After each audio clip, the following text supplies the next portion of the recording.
Welcome back sa aking YouTube channel para sa first time mo po.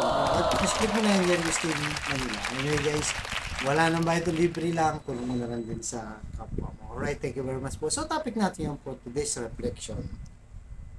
Life is so short. O ang buhay natin ay maiksi lang. At ang buhay ay buhay. Diba guys? So ayon sa unang Timoteo chapter 6 verse 19. Sa ganoon, makapag-iipon sila ng kayamanan sa langit na hindi mawawala at matatamo nila ang tunay na buhay. Yan guys, napakalinaw, di ba? Ang sulat ni San Pablo nito ay patungkol kay Timoteo. Kumaga, binibigyan niya ng advice itong si Timoteo para yun din ng kanyang ipangaral. Kasi sa puntong ito guys, malapit nang mamatay dito.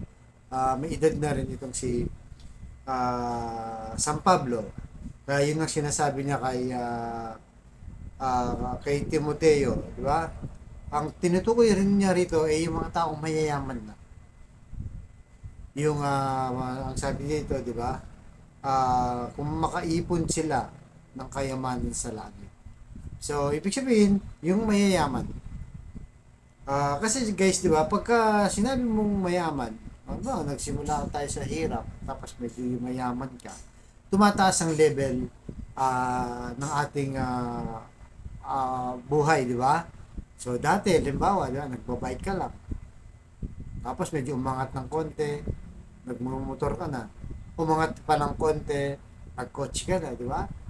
So yung level ng quality, pataas ng pataas. Ngayon, dahil talagang yumaman ka na, di ba, may kotse ka na, gusto mo bumili ulit ng 2 kotse, 3 kotse, 4, 8, o hanggang gusto mo kung kaya mo namang bilhin. Ganun din sa bahay, di ba? Dati, nagre-rent ka lang. Kuha ka ng bahay, gusto mo, 2 bahay, may rest house ka dyan sa Tagaytay, sa Baguio, sa Cebu, at kung saan-saan pa. Di ba? Tapos yung pera mo, gusto mo dumami ng dumami at yung relo mo, di ba? Dati yung battery ka lang diyan sa may kanto-kanto, di ba? Tapos naging Swatch na yan, yung pa-level up ng pa-level up, Rolex hanggang sa mayaman ka na, mayaman ka na, di ba? Tumataas ang level hanggang sa marami ka ng mga ari-ari. So kung ang tinutukoy dito guys ay yung pagtaas ng quality ng buhay kapag yumaman ka. Hindi to assurance na magiging okay ng lahat, masaya ng lahat, wala ka ng problema, hindi po totoo yun. Again guys, ang sinasabi natin dito, hindi masama ang yumaman o magpakayaman. Maganda pag mayaman tayong lahat kasi makakatulong tayo. Nagiging masama lang ang mayaman pagka nakakalimot tayo. Una sa Diyos, nakakalimutan na natin magpasalamat, magdasal, magsimba, kasi nga meron na tayo, di ba? Mayaman ka na. Kahit hindi ka na magpasalamat, magsimba, okay na yun. Yun ay naiisip mo, di ba? Hindi, kaya ko naman. Kahit di na ako magdasal, marami naman akong pera sa bangko. Doon nagiging masama pag nakakalimot ka. Pero kung mayaman ka, nagiging mabuti kapag nagiging matulungin ka. Kaya yung kayamanan guys, hindi yan garantiya na ang taong mayaman, wala nang problema. Actually, sila pa yung mas maraming problema, di ba? Marami kang negosyo, di ba? Marami kang maintain na tao, marami kang binabayaran. Lalo na kung may nagbabankrupt na yan, mahina yung negosyo mo, di ba? Sa property mo, marami ka rin binabayaran. Sa kotse mo, dami mo rin pinapagas. So, marami rin. At isang garantiya na rin yan, di ba? Hindi porket mayaman, talagang masayang masaya na. Diba? Di sana wala na sanang mayamang hiwalay sa asawa. Babae man yan o lalaki. Wala na sanang mayaman nagkakagulo ang pamilya. Dahil sa kanilang mga kayamanan, nagkaaway-away na sila. Gusto ng isa, malaki. Gusto ng bunso, mas malaki sa kanya. Gusto ng panganay, gano'n, diba? Nag-aaway-away, minsan nagkakadimandahan pa. Marami tayong naririnig ng mga ganyang mayayaman. Hanggang sa magkakalimutan sila, mag-aaway nila. Para saan pang kayamanan, diba? Kung yung dugong nananalaytay sa inyo magkakapatid ay isa lang. At ngayon, dahil sa kayamanan, nagkakaaway-away. So, hindi rin po yun garantiya. So, lumalabas guys, lumalabas, ang lahat ng yan ay temporal lang. Focus tayo dun sa eternal.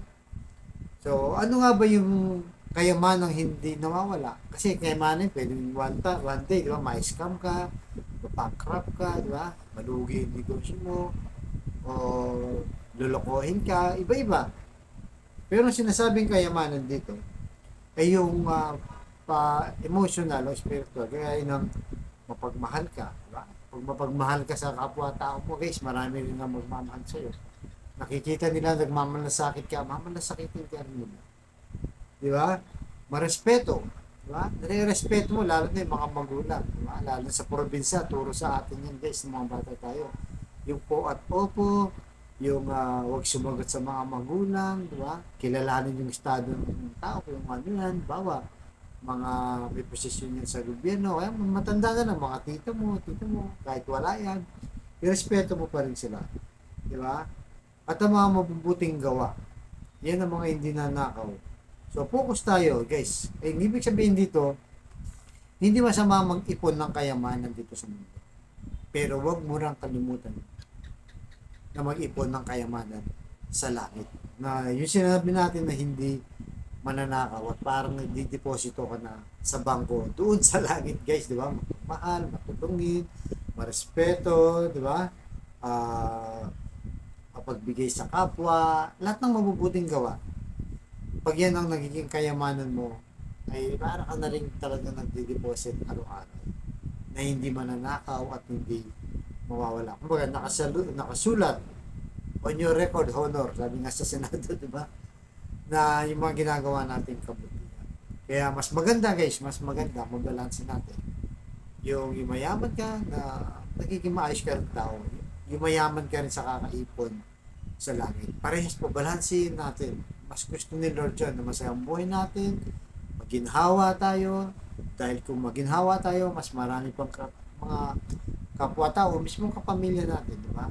Kapatid, anak, pamangkin, kaibigan, kung may lumalapit sa atin, nakakatulong tayo. Kahit sa maliit na bagay lang, hindi naman kailangan billion dollars. Di ba?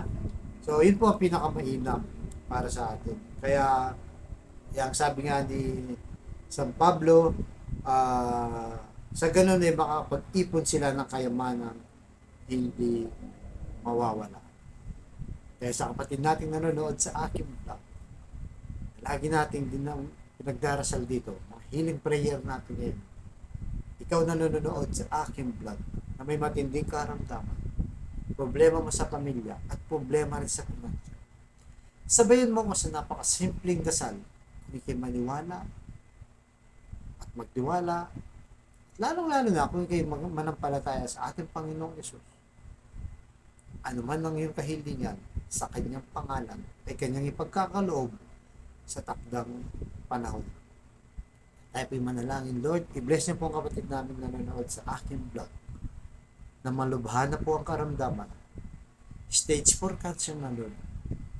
Tinaningan na sa buhay. Nawawalan na po ng pag-asa. Palakasin niyo na, Lord. Ipuhin niyo po lang yung mapagpagaling na kamay. Haplusin niyo po yung kanyang katawan. Yakapin niyo po nun. Tanggalin ng kanyang karamdaman. At lahat ng mga nahihirapan ngayon sa kanilang katawan. At sa pamilyang naguguluhan, Lord, kasira-sira, away-away. Paghilumin niyo po, Lord, ang inyong puso, lalo na kanilang mga sugat na nagkasakitan. Ibalik niyo po kanilang pamilya ang maayos na relasyon at pagbigis-bigisin niyo po, Lord. Ganun din po sa financial, Lord, na kailangan namin lahat. Lalo na yung kapatid namin walang-wala, Lord. Hindi mo pambili ng 1 kilo ng bigas na hahanap pa rin, ng ulam, ng gamot, at kung ano-ano pa. I-bless niyo po ang aming hanap buhay para sa amin pamilya. Kaya lumalapit po kami sa iyo, mapakumbaba, sumasamo, Lord. Napatawarin niyo po ang aming mga kasalanan at maging mabuting tao, daluyan ng pagpapala sa amin. So, lahat ng hinihiling namin sa matamis na pangalan natin, Panginoon Jesus. Amen. To God all be the glory. Sa kanan ng mga Diyos, Espiritu Santo. Thank you very much po.